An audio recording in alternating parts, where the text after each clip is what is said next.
মুক্তিযুদ্ধ ইস্যুতে সংসদে যে ঝড় উঠেছিল গতকাল তা এখন অব্যাহত আছে।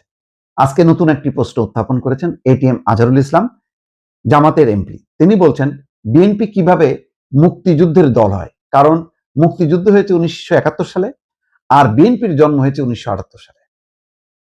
এটা কুযুক্তি নাকি সুযুক্তি, এটা আপনার উত্তর দেবেন। যে দলের প্রতিষ্ঠাতা একজন বীর মুক্তিযোদ্ধা, একজন বীরোত্তম, সেই দল মুক্তিযুদ্ধের দল হবে নাকি কোন দল হবে? আর মুক্তিযুদ্ধ কি মানে 71 সাল বা তার আগে জন্ম নেওয়া না নেওয়ার উপর নির্ভর করে? মুক্তিযুদ্ধের চেতনার ভিত্তিতে এবং অসংখ্য মুক্তিযোদ্ধা যে দলের আছে, সেই দল মুক্তিযুদ্ধের দল হবে নাকি কোন দল হবে? এখানে তো বয়স বিষয় না। আর বয়সের বিবেচনায় যদি করা হয় তাহলে আওয়ামী লীগ মুক্তিযুদ্ধের দল, তাহলে জামাত কি স্বীকার করে নিচ্ছে যে তারা রাজাকারের দল, আলবদরের দল? দেখেন কি সব যুক্তি তোলে।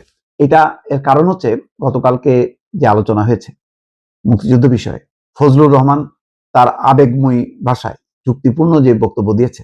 আন্দালিব পার্থ বলেছে যে মুক্তিযুদ্ধের পক্ষে বিপক্ষের যে শক্তি বিভক্ত না করার কথা বলা হয়, তার বিপক্ষে গিয়ে বলেছে যে মুক্তিযুদ্ধের প্রসঙ্গটা আসলেই আলোচনায় আসবে যে মুক্তিযোদ্ধারা তাহলে কিসের বিরুদ্ধে যুদ্ধ করেছে?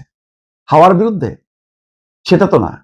তারা যুদ্ধ করেছে পাক হানাদার বাহিনীর বিরুদ্ধে, তারা যুদ্ধ করেছে রাজাকার আল বদর বাহিনীর বিরুদ্ধে। তাহলে রাজাকার আল বদর বাহিনীর নেতাকে বা কারা সংগঠিত করেছে? জামাত ইসলাম করেছে।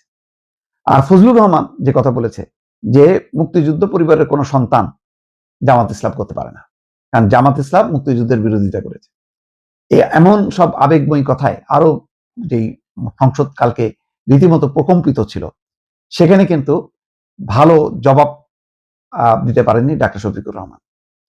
তিনি যেটা বলেছেন খুবই মিনমিনে কণ্ঠে, মানে সরকারি দলের সদস্যরা যতটা উচ্চকিত ছিল, বিরোধী দল ছিল নিষ্পপ, আর সম্ভবত এনসিপির তরুণ সদস্যরা উস্কুস উস্কুস করতেছিল, যে কারণ তারা তো আগেই বলেছে যে জামাত ইসলামের যে ঐতিহাসিক দায়, ইতিহাসের এই দায় এনসিপি বহন করবে না।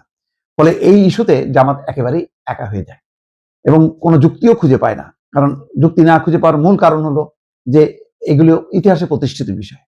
তো কালকে এই বক্তব্যে তারা মারাত্মকভাবে যে ব্যাকফুটে চলে গেছে, সেখান থেকে বের হওয়ার জন্য একটা নতুন যুক্তি নিয়ে আসলো যে বিএনপি কিভাবে মুক্তিযুদ্ধের দল হয়। বিএনপি তো 78 সালে জন্ম নিয়েছে, তাতে কি আসে? 78 কেন, আরো 10 বছর পরেও যদি কোনো দল জন্ম নেয় এবং তারা যদি মুক্তিযুদ্ধকে ধারণ করে, তাহলে তারা বলতেই পারে যে এই দল মুক্তিযুদ্ধের দল। মুক্তিযুদ্ধ তো শুধু কারা লড়াই করলো তার উপর নির্ভর করে না। মুক্তিযুদ্ধ হলো একটা আদর্শ, যে আমি এই মুক্তিযুদ্ধকে, স্বাধীনতা সংগ্রামকে আমি বিশ্বাস করি কিনা, আমি ধারণ করি কিনা, এটা হলো চেতনার বিষয়।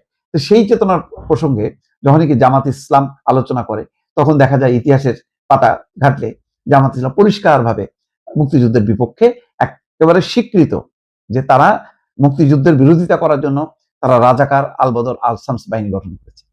এবং তখনকার মুক্তিযুদ্ধের সময় পাকিস্তানি যে ক্যাবিনেট ছিল, সেই ক্যাবিনেটের তাদের 2জন না 3জন মন্ত্রীও ছিল।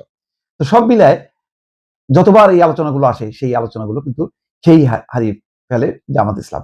খেই হারিয়ে এখন এটিএম আজহারুল ইসলাম, একজন প্রবীণ সদস্য, তিনি এখন কিভাবে মানে বিএনপি মুক্তিযুদ্ধের দল হয় সেই প্রশ্নটা তুলছে দর্শক।